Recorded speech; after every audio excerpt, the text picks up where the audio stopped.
Alors, deuxième vidéo de géométrie où nous allons parler des intersections. C'est-à-dire, je prends deux droites, je cherche à savoir si elles se coupent ou pas, et si oui ou ça. Ensuite, je fais pareil avec deux plans, et ensuite je fais pareil avec un plan et une droite. Dans 90% des exercices de géométrie qu'on va faire, ça sera toujours ça. Ça sera est-ce que ces deux droites se coupent ou pas, est-ce que ces deux plans se coupent ou pas, est-ce que ce plan, cette droite se coupe ou pas. Donc, on va commencer par deux droites. Donc je marque pas intersection, je marque position relative, parce qu'on aime bien savoir est-ce que c'est parallèle, si c'est parallèle comment, est-ce que ça l'est pas, etc. Donc on va dire position relative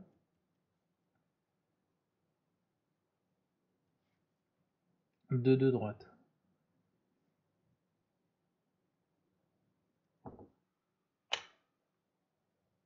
Donc ça veut dire quoi? Ça veut dire vous avez une droite D1 qui passe par un point A et qui a pour vecteur directeur un vecteur U. Vous avez une droite D2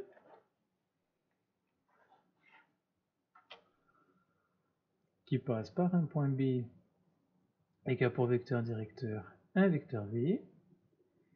Et vous voulez savoir ces deux droites, comment elles sont l'une par rapport à l'autre. Donc la toute première des choses qu'on fait, que ce soit deux droites, que ce soit deux plans, que ce soit un plan et une droite, on commence toujours par regarder si c'est parallèle ou pas, c'est le plus facile. Par exemple ici, quand vous voyez la tête du dessin, vous comprenez bien que ces deux droites elles vont être parallèles si les vecteurs U et V vont être collinéaires, tout simplement. Donc nous, qu'est-ce qu'on va faire?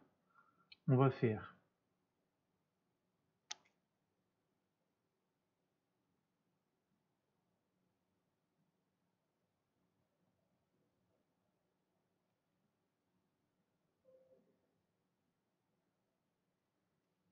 désolé, j'ai eu un bug, on va faire donc le vecteur U, on va dire qu'il a pour coordonnées alpha, bêta, gamma, le vecteur V, on va dire delta, epsilon et phi. Donc, soit U un vecteur directeur de la droite D1, soit V un vecteur directeur de la droite D2. Si c'est de droite AB et CD, bah, le vecteur AB et le vecteur CD.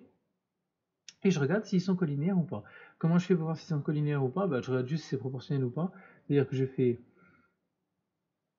alpha divisé par delta, les abscisses, bêta divisé par epsilon, les ordonnées, phi divisé par gamma, les côtes. Si tout ça c'est égal, bah, c'est que c'est proportionnel. S'il y a des trois quotients qui ne sont pas les mêmes, c'est que c'est pas proportionnel. Donc si j'ai ça, c'est que U est collinéaire à V,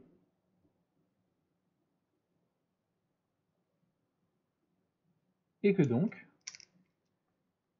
mes deux droites sont parallèles. Donc ça ne sera pas la peine de chercher où est-ce qu'elles se coupent, parce que si elles sont parallèles, bah, par définition, elles ne se coupent pas.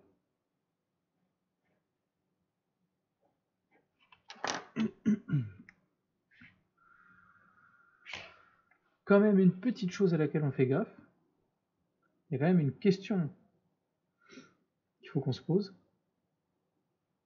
que ce soit pour les droites, que ce soit pour les plans, que ce soit avec un plan et une droite, c'est si c'est parallèle, on va quand même se poser la question, est-ce que c'est pas confondu?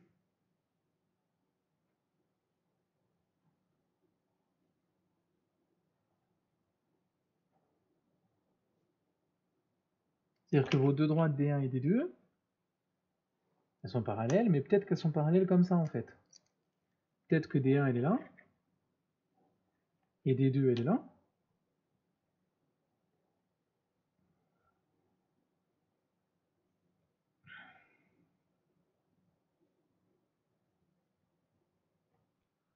Et en fait, oui, elles sont parallèles, mais mieux que parallèles, c'est carrément la même droite. Donc ça, il faudra qu'on se pose la question. Je vous dis pas comment on fait, c'est vous qui me le direz, vous y réfléchirez. Alors, ce qui est intéressant, c'est si elles ne le sont pas.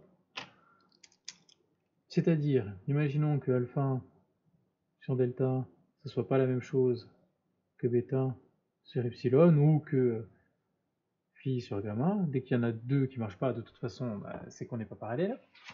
Mais si on n'est pas parallèle, on va chercher où est-ce que ça se coupe. Comment je cherche parce que ça se coupe? J'utilise exactement la même technique pour deux droites. Après, pour deux plans, je ferai pareil. Et après, pour un plan, une droite, je ferai pareil. Je dis voilà. Donc là, retenez bien cette technique. C'est tout le temps la même. Je dis soit P de coordonnées X, Y et Z, le point d'intersection des deux droites. C'est-à-dire le point qui est tel que il appartient à D1 et il appartient à D2. C'est mon point qui est à l'intersection des deux, donc il est sur une droite et il est aussi sur l'autre. Qu'est-ce que ça veut dire? Ça veut dire que ces coordonnées AP, elles vont vérifier l'équation de la droite D1. Ça, je vous l'ai dit dans le cours d'avant. Un point, il est sur une droite si ses coordonnées vérifient l'équation de la droite. C'est pareil pour un plan d'ailleurs.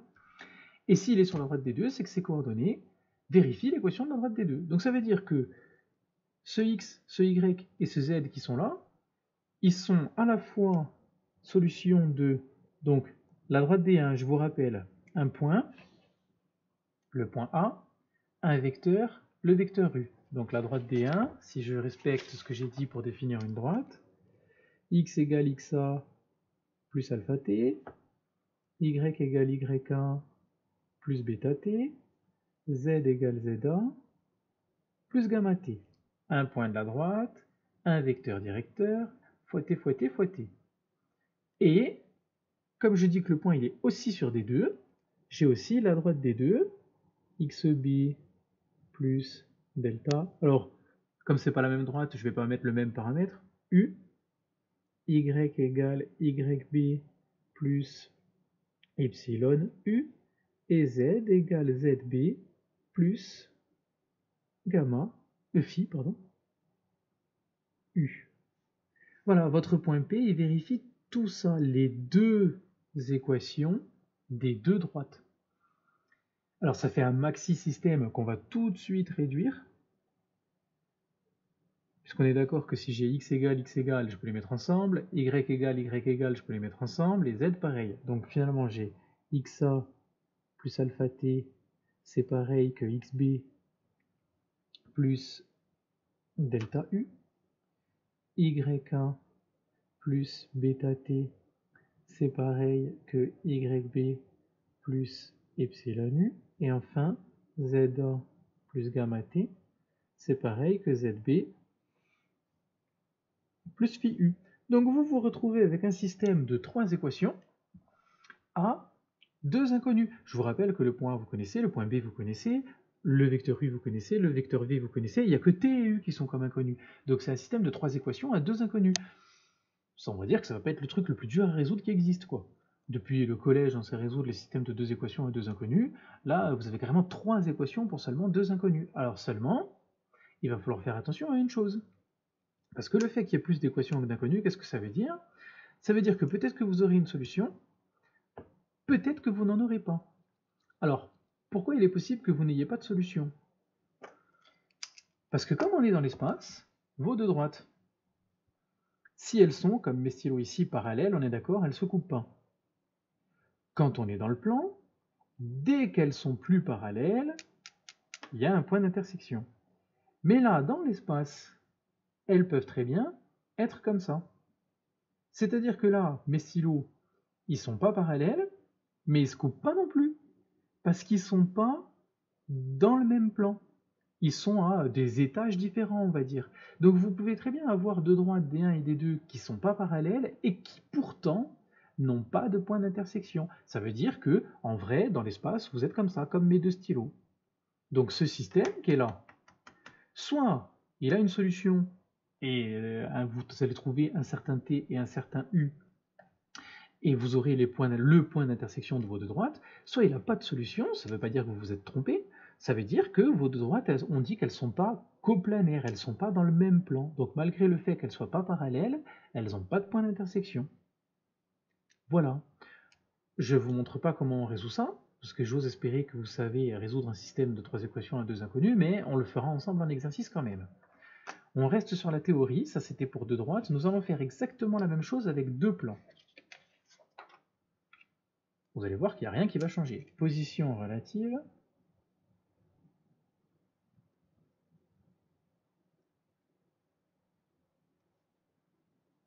de deux plans.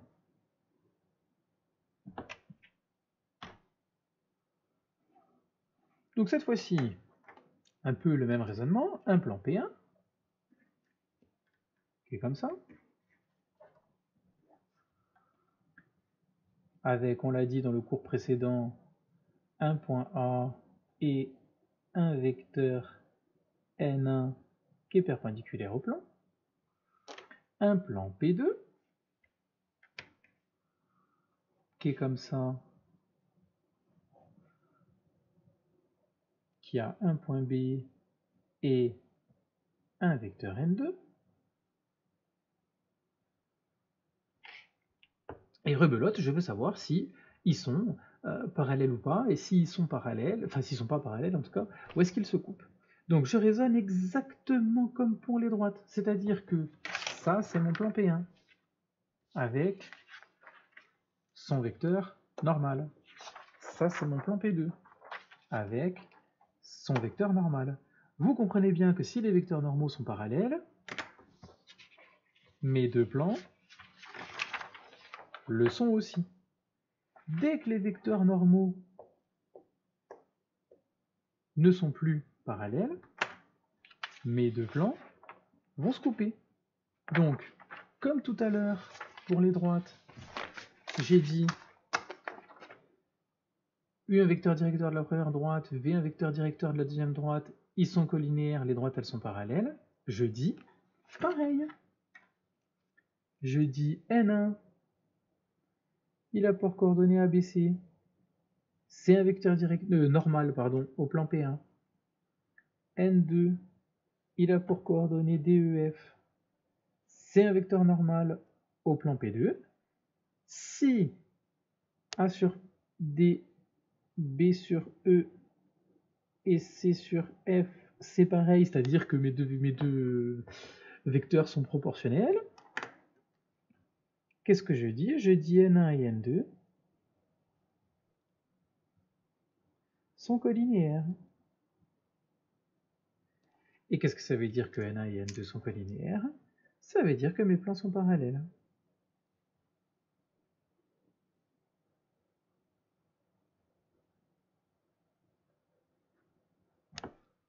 Donc comme pour les droites, si c'est parallèle, on ne va pas chercher où est-ce que ça se coupe. Bien évidemment, ça ne se coupera pas. Mais, même réflexion que tout à l'heure, s'ils sont parallèles, est-ce qu'ils ne sont pas confondus? C'est quand même une question qu'il faut se poser. Ça, c'est mes deux feuilles, là. Ces deux plans qui sont parallèles. Maintenant, si celle-ci est comme ça, ben en fait, elles sont l'une sur l'autre, elles sont confondues. Comment je fais pour savoir? Comme pour les droites, vous me le direz-vous. Bon, ce qui est intéressant, c'est, encore une fois, si c'est pas parallèle. Donc, si c'est pas parallèle, c'est-à-dire si j'ai A sur D qui n'est pas pareil que B sur E, ou que C sur F, peu importe. Mes plans vont se couper. Où est-ce qu'ils se coupent? Mot pour mot le même raisonnement que pour les droites. Pareil, soit P, de coordonnées x, y et z, le point qui est tel que il est sur le plan P1 et sur le plan P2. C'est le point d'intersection de mes deux plans, il appartient en même temps aux deux plans. Qu'est-ce que ça veut dire? Que ces coordonnées vont vérifier les deux équations de mes deux plans. Donc je vous rappelle, cours précédent, un plan P1 qui passe par un point A qui a pour vecteur normal un vecteur N1 de coordonnées ABC, AX, plus BY, plus CZ, plus D, égale 0. Le plan P2, qui a pour vecteur N2 de coordonnées DEF, DX, plus EY, plus FZ, plus D', on va dire, parce que c'est pas le même, égale 0. J'ai encore un système. Tout à l'heure, j'avais 3 équations pour 2 inconnus. Cette fois-ci, j'ai 2 équations pour 3 inconnus, x, y et z, les coordonnées de P. Alors là, c'est plus embêtant. Parce que là, j'ai plus d'inconnus que d'équations. Donc, autant tout à l'heure, on avait dit, autant il y a des solutions, autant il n'y en a pas. Là, c'est sûr et certain, il n'y aura pas de solution. C'est-à-dire que vous n'allez pas pouvoir trouver x égale, y égale, z égale. Ça, c'est pas possible. Vous avez que 2 équations, il y a 3 inconnus. Donc, ce que vous allez être obligé de faire ici, c'est de poser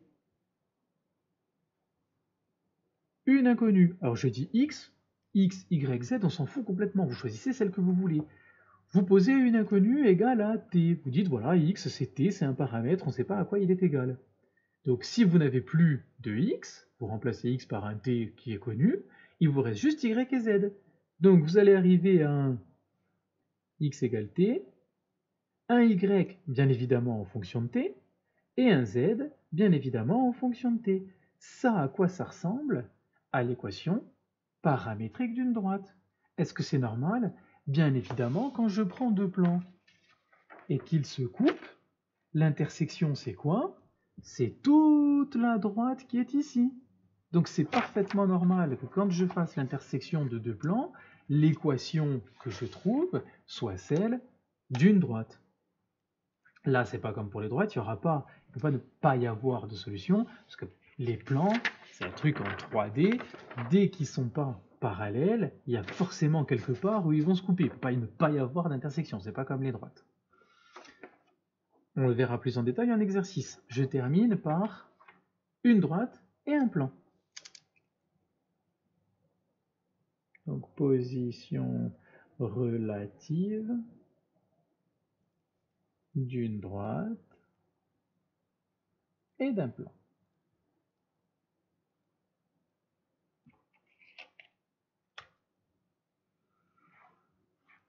Rebelote, j'ai une droite D, comme ceci.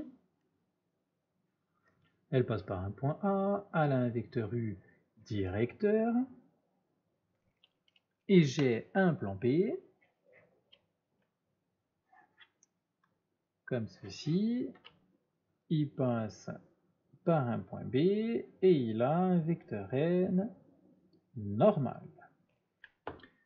Donc, comme pour les deux droites, comme pour les deux plans, je dis voilà, j'ai mon vecteur U ABC, non pas ABC, sinon vous allez confondre avec le plan, alpha, bêta, gamma. J'essaie de toujours faire les lettres grecques pour les droites et les lettres pas grecques pour les plans, comme ça on ne se mélange pas les deux. Donc U, alpha, bêta, gamma, le vecteur directeur de la droite, et N, A, B, C, le vecteur normal du plan. Alors, attention,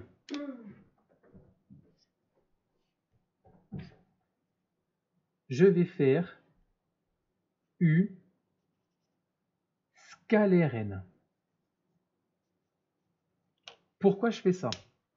Quand j'avais deux droites, je disais bon, mes deux droites, je regarde les deux vecteurs directeurs, s'ils sont collinéaires, les droites elles sont parallèles. Quand j'avais deux plans, je prenais mes deux vecteurs normaux et je disais si les vecteurs normaux sont collinéaires, les plans sont parallèles. Pourquoi je ne peux pas faire ça avec un plan et une droite? Parce que ça c'est ma droite D, et donc son vecteur directeur. Ça c'est mon plan P et son vecteur normal, donc perpendiculaire au plan. Si le vecteur directeur de ma droite, qui est là, est collinéaire, donc parallèle au vecteur normal du plan, qu'est-ce qui se passe? Ma droite ici, elle coupe mon plan. Pour que ma droite soit parallèle au plan, le plan c'est la feuille, c'est-à-dire que pour que la droite soit parallèle au plan, il faut qu'elle soit comme ça. Vous êtes d'accord avec moi? Pour que la droite soit parallèle au plan, il faut que le vecteur directeur et le vecteur normal du plan, ils soient perpendiculaires. Qu'est-ce qu'on a dit dans le premier cours? Comment on sait si deux vecteurs sont perpendiculaires? Il faut que le produit scalaire soit nul. Donc moi, je vais faire U scalaire N. Ça veut dire quoi U scalaire N? Je vous rappelle. Ça veut dire alpha fois A plus bêta fois B plus gamma fois C. Si ça fait 0, alors c'est que U est orthogonal à N. Et si U est orthogonal à N, c'est que la droite et le plan sont parallèles. Rebelote, je ne cherche pas où est-ce qu'ils se coupent. S'ils sont parallèles, bien évidemment, ils ne se coupent pas. Donc attention à toujours faire ce petit amalgame, enfin ne pas faire l'amalgame surtout quand on a une droite et un plan. Deux droites, mais deux vecteurs directeurs, est-ce qu'ils sont parallèles? Deux plans, mais deux vecteurs normaux, est-ce qu'ils sont parallèles? Un plan, une droite, un vecteur normal, un vecteur directeur, est-ce qu'ils ne sont pas orthogonaux? Donc pas les coordonnées proportionnelles, mais plutôt le produit scalaire des deux. Je repose pour la troisième fois la même question. Si c'est parallèle, est-ce que c'est pas confondu? Et je vous dis toujours pas parce que vous me direz vous. Bon, là aussi, ce qui est intéressant, c'est bien évidemment si ça se coupe. C'est-à-dire que si je me rends compte que mon U scalaire n, il fait n'importe quoi sauf 0, c'est qu'il y a de fortes chances que mon plan il soit comme ça, que ma droite elle soit comme ça, et que là, il y ait ce fameux point P, encore et toujours, qui soit à l'intersection des deux. Donc, j'applique pour la 50 millième fois le même raisonnement, soit P, un point de coordonnées x, y et z, tel que il est sur la droite et il est sur le plan. Qu'est-ce que ça veut dire? Que ces coordonnées vérifient l'équation de la droite. Je vous rappelle l'équation de la droite, xa plus alpha t, yk plus bêta t, za plus gamma t, et l'équation du plan, ax plus by plus cz plus d égale 0. Comme dans les cas précédents, on fait un petit peu l'inventaire. 1, 2, 3, 4 équations. 1, 2, 3, 4 inconnus. X, Y, Z, le point d'intersection, était le paramètre de la droite. Alors là, 4 équations, 4 inconnus. Aucun problème, c'est sûr, certain, ce système il va très bien marcher, vous aurez des solutions. La solution que vous allez trouver, le X, le Y, le Z, eh bien c'est le point P qui est ici. Donc, je récapitule. Deux droites, je veux leur position relative. Vecteur directeur de l'une, vecteur directeur de l'autre. Ils sont collinéaires, c'est réglé, elles sont parallèles, on s'en fiche. Ils ne sont pas collinéaires. Je fais un système avec les deux équations des deux droites. Attention, 3 équations, 2 inconnus. Peut-être il y a des solutions, peut-être il n'y en a pas. Deux plans. Vecteur normal de l'un, vecteur normal de l'autre. Ils sont collinéaires. Terminé, les plans ils sont parallèles. C'est pas collinéaire. Les deux équations des deux plans. Deux équations pour 3 inconnus. Ça ne marchera pas. Je suis obligé de fixer une inconnue et d'obtenir une équation paramétrique. Quelle équation paramétrique? Ben, celle de la droite d'intersection des deux plans. Un plan, une droite, vecteur directeur de la droite, normal du plan. Est-ce qu'ils sont orthogonaux? C'est-à-dire, est-ce que le produit scalaire est nul? Si oui, la droite et le plan sont parallèles, c'est terminé. Sinon, encore une fois, les deux équations, donc de la droite et du plan, 4 équations, 4 inconnues, ça devrait très très bien marcher. Donc à chaque fois, dans tous nos exos, on va le voir, je vais faire des vidéos sur les exos, tout est une question d'intersection. Mes deux droites, mes deux plans, mon plan, ma droite, c'est toujours le même raisonnement. Est-ce que c'est parallèle ou pas? Si c'est pas parallèle, où est-ce que ça se coupe? Je prends les deux équations de mes deux droites, de mes deux plans, de mon plan de ma droite, je résous le système formé par les deux équations. Donc, dans le premier cours, on a un petit peu tout ce qui est théorie avec les petites formules que vous devez connaître, comment je définis une droite, comment je définis un plan. Dans ce cours-là, on a nos histoires d'intersection, et je n'ai pas tout dit, il y a beaucoup de choses aussi encore à dire, mais je dirai la suite sur plus des corrections d'exercices, puisque vous comprendrez plus facilement. Mais déjà, si vous arrivez à digérer tout ça, ça serait déjà pas mal du tout. Et bien évidemment, n'hésitez pas à me poser des questions si vous en avez. Voilà.